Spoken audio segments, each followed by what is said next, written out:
अच्छा एक बात बताओ, पति पत्नी का ऐसा प्रिय जोड़ा होता है कि अगर पति को कष्ट है तो पत्नी सबसे पहले पूछती है, और यदि पत्नी को कष्ट है तो पति पूछता है पत्नी से क्या क्या बात है, कोई तकलीफ है, कोई परेशानी है, कोई दिक्कत है? इसलिए हम तो यही कहते हैं ठाकुर जी, बुढ़ापे तक दोनों के जोड़े का निर्वाह होता रहे, ज्यादा अच्छा है। बस आने जाने का सिस्टम तो है, कोई थोड़ा आगे चला जाएगा, कोई पीछे जाएगा, जाएगा जरूर, लेकिन जवानी में किसी का बिछोड़ ना हो। भगवान से हम यही अच्छा तुम भी यही मांगती होगी भगवान से कि हमारा जीवन और हमारी अंतिम श्वास पति के चरणों में निकले। हमारी समझ में तो यही मांगती होंगी, अंतिम श्वास निकले। इसका मतलब है कि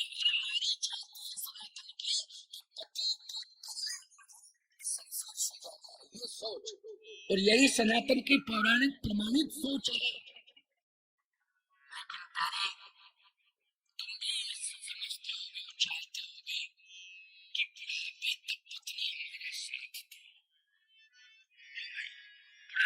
पत्नी हमारा साथ दे,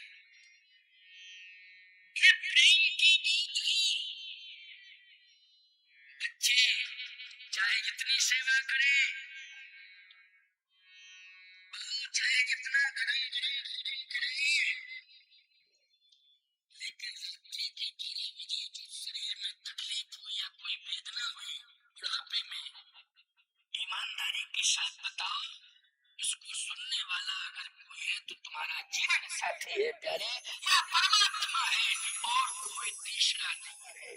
या तो जीवन साथी सुनेगा या फिर वो ईश्वर सुनेगा, और कोई तीसरा हो तो बताओ, कोई तीसरा नहीं। इसलिए मैं एक ही बात कहता हूं कि पति पत्नी को प्रेम से रहना चाहिए, किसी भी प्रकार का कोई विवाद होना ही नहीं चाहिए, कोई विवाद खड़ा नहीं होना चाहिए। यदि कोई विवाद आ गया है तो राम कथा के विश्राम के पहले पहले, यज्ञ विश्राम के पहले पहले समाप्त कर देना, और संकल्प लेकर के कथा में बैठना कि हम विवाद समाप्त कर देंगे, अब आज के बाद हम कोई भी विवाद रखेंगे ही नहीं। और आजकल जवान बच्चों में ज्यादा ये तकलीफ आ रही है। बूढ़े तो निर्वाह कर रहे हैं, हो ही रहा है निर्वाह, लेकिन आजकल जो नए बच्चे, नई बहुएं आ रही, बच्चे हैं, ये इनमें निर्वाह नहीं हो पा रहा है। आग सी फैल गई है समाज में कि साल 2 साल भी नहीं निभ पा रहे हैं और कोर्ट कचहरी अदालत शुरू हो जाता है। ये बड़े तकलीफ की बात है,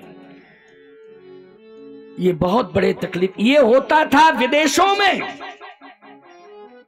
ये हमेशा विदेशों में हुआ है कि साल 2 साल निर्वाह हुआ, फिर दूर हो गए, कोई किसी को स्वीकार कर लिया, किसी ने किसी को स्वीकार कर लिया।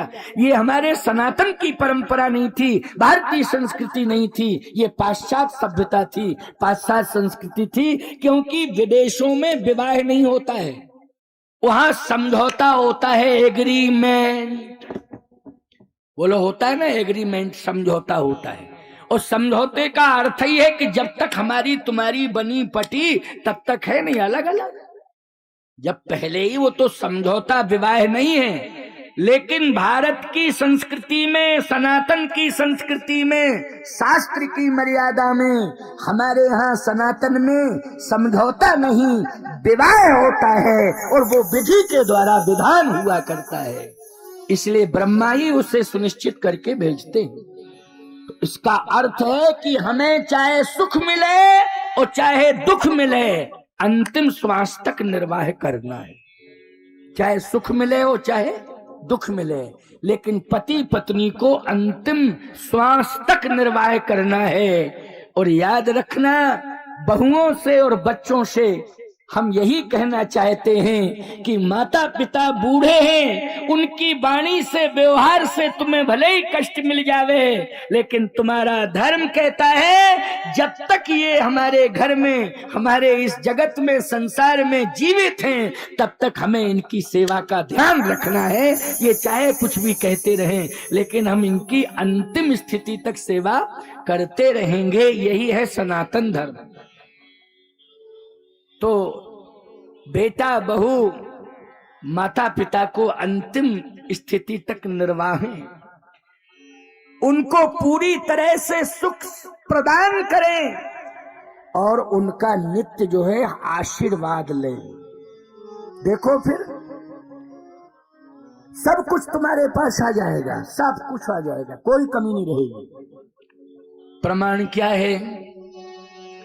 हे जहां सुमति, जहां सुमति तहाँ संपत्ति नाना, जहाँ सुमति तहाँ संपत्ति नाना, जहाँ सुमति तहाँ संपत्ति नाना, जहाँ सुमति तहाँ संपत्ति नाना, जहाँ कुमति तहाँ विपत्ति निधाना, जहाँ कुमति तहाँ विपत्ति निधाना, जिम सुख संपत्ति बिनहि बुलाए, जिम सुख संपत्ति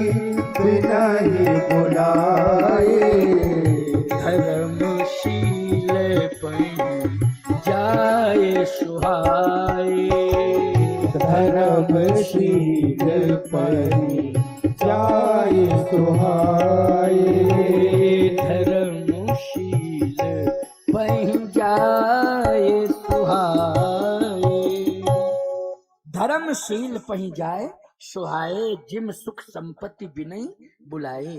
तो अगर शीलवान बनोगे तो सुख संपत्ति आ जाएगा, तो प्रयास नहीं करना पड़ेगा। धर्मशील पै जाए सुहाए, जिम सुख संपत्ति बिनहि बुलाए, बिना प्रयास के अपने आप आ जाएगा। अगर तुम्हारे अंदर धर्म और शीलता का गुण आ जाएगा। और राम जी ने रामचरितमानस के माध्यम से धर्म और शीलता का संदेश जनमानस को दिया है।